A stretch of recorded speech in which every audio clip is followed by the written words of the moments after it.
White House. You have. I stand with you. I support our police. I support our sheriffs. And we support the men and women of law enforcement.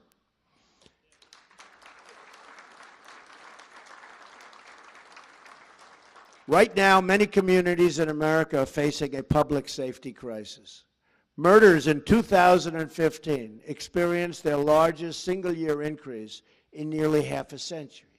In 2016, murders in large cities continued to climb by double digits. In many of our biggest cities, 2016 brought an increase in the number of homicides, rapes, assaults, and shootings. In Chicago, more than 4,000 people were shot last year alone, and the rate so far this year has been even higher. What is going on in Chicago? We cannot allow this to continue. We've allowed too many young lives to be claimed, and you see that. You see that all over. Claimed by gangs, and too many neighborhoods to be crippled by violence and fear. 60% of murder victims under the age of 22 are African American. This is a national tragedy, and it requires national action. This violence must end, and we must all work together to end it. Whether a child lives in Detroit, Chicago, Baltimore, or anywhere in our country, he or she has the right to grow up in safety and in peace. No one in America should be punished because of the city where he or she is born. Every child in America should be able to play outside without fear, walk home without danger, and attend a school without being worried about drugs or gangs or violence. So many lives and so many people have been cut short. Their potential, their life has been cut short. So much potential has been sidelined, and so many dreams have been shattered and broken, totally broken. It's time to stop the drugs from pouring into our country, and by the way, we will do that, and I will say this, General, now Secretary Kelly, will be the man to do it, and we will give him a wall, and it will be a real wall, and a lot of things will happen very positively for your cities, your states. Believe me, the wall is getting designed right now. A lot of people say, oh, Trump was only kidding with the wall. I wasn't kidding. I don't kid. I don't kid. I watch this and they say I was kidding. No, I don't kid. I don't kid about things like that, I can tell you. No, we will have a wall. It will be a great wall, and it will do will be a big help. Just ask Israel about walls. Do walls work? Just ask Israel. They work, if it's properly done. It's time to dismantle the gangs terrorizing our citizens. And it's time to ensure that every young American can be raised in an environment of decency, dignity, love, and support. You have asked for the resources, tools, and support you need to get the job done. We will do whatever we can to help you meet those demands. That includes a zero-tolerance policy for acts of violence against law enforcement. We all see what happens. We all see what happens and what's been happening to you. It's not fair. We must protect those who protect us. The number of officers shot and killed in the line of duty last year increased by 56% from the year before. Last year in Dallas, police officers were targeted for execution. Think of this. Who ever heard of this? They were targeted for execution. 12 were shot and 5 were killed. These heroic officers died as they lived, protecting the innocent, rushing into danger, risking their lives for people they did not even know, but for people that they were determined to save. Hats off to you people. These slain officers are an eternal monument to all of the men and women who protect our streets and serve our public. We will not forget them, and we will not forget all of the others who made that final sacrifice in the line of duty. God has blessed our nation to put these heroes among us. Those who serve in law enforcement work long hours. You work long hours. I know so many sheriffs, so many chiefs, so many police.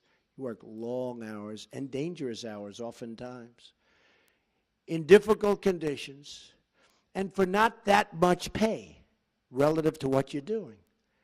They do it because they care. We must work with them, not against them. They're working against you. For many years, they've been working against you. We must support them, not undermine them. And instead of division and disunity, and which is so much disunity, we must build bridges of partnership and of trust. Those who demonize law enforcement or who use the actions of a few to discredit the service of many are hurting the very people they say that they want to help. When policing is reduced, crime is increased, and our poorest citizens suffer the most. And I see it all the time. When the number of police goes down, crime goes up. To build needed trust between law enforcement and the communities they serve, it is not enough for us to merely talk to each other. We must listen to each other. All of us share the view that those in uniform must be held to the highest possible standard of conduct. So important. You are the role models to young Americans all across this country, many of whom want to go into law enforcement, many of whom want to be a sheriff or a police chief, many of whom. They have great respect for you, tremendous respect. You don't even realize it, but I will tell you, they have great respect and admiration for the people in this room and the people that you represent. And don't let anyone ever tell you different. Don't let the dishonest media try and convince you that it's different than that, because it's not.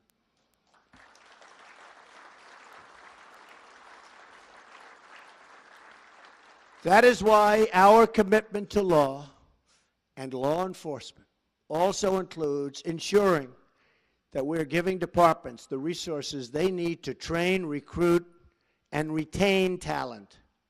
As part of our commitment to safe communities, we will also work to address the mental health crisis. Prison should not be a substitute for treatment.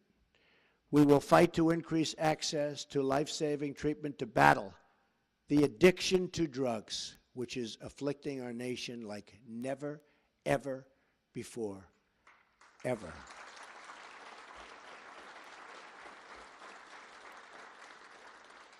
I've been here 2 weeks. I've met a lot of law enforcement officials. Yesterday, brought them into the Oval Office. I asked a group, what impact do drugs have in terms of a percentage on crime?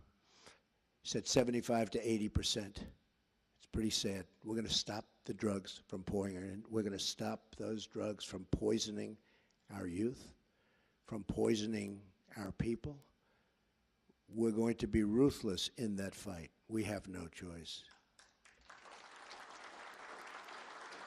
And we're going to take that fight to the drug cartels and work to liberate our communities from their terrible grip of violence. You have the power and knowledge to tell General Kelly, now Secretary Kelly, who the illegal immigrant gang members are. Now, you have that power because you know them. You're there. You're local. You know the illegals. You know them by their first name. You know them by their nicknames. You have that power. The federal government can never be that precise, but you're in the neighborhoods. You know the bad ones. You know the good ones. I want you to turn in the bad ones. Call Secretary Kelly's representatives, and we'll get them out of our country and bring them back where they came from, and we'll do it fast. You have to call up the federal government, Homeland Security, because so much of the problems, you look at Chicago and you look at other places, so many of the problems are caused by gang members, many of whom are not even legally in our country. And we will work with you on the front lines to keep America safe from terrorism, which is what I began this with. Terrorism, a tremendous threat, far greater than people in our country understand. Believe me, I've learned a lot in the last 2 weeks, and terrorism is a far greater threat than the people of our country understand. But we're going to take care of it. We're going to win. We're going to take care of it, folks. Let today be the beginning of a great national partnership. Let today serve as a great call to action. And let this moment represent a new beginning in relations between law enforcement and our communities. I want you to know the American public totally stands with you. I want you to know the American people support you. I want you to know how proud we are, truly proud to know you. We applaud your efforts. We thank you for your service. And we promise that you will always find an open door at the White House, an open invitation to our great cops and sheriffs nationwide. They're great people. You are great people. Thank you. God bless you, and God bless America. Thank you very much. Thank you. Thank you, everybody.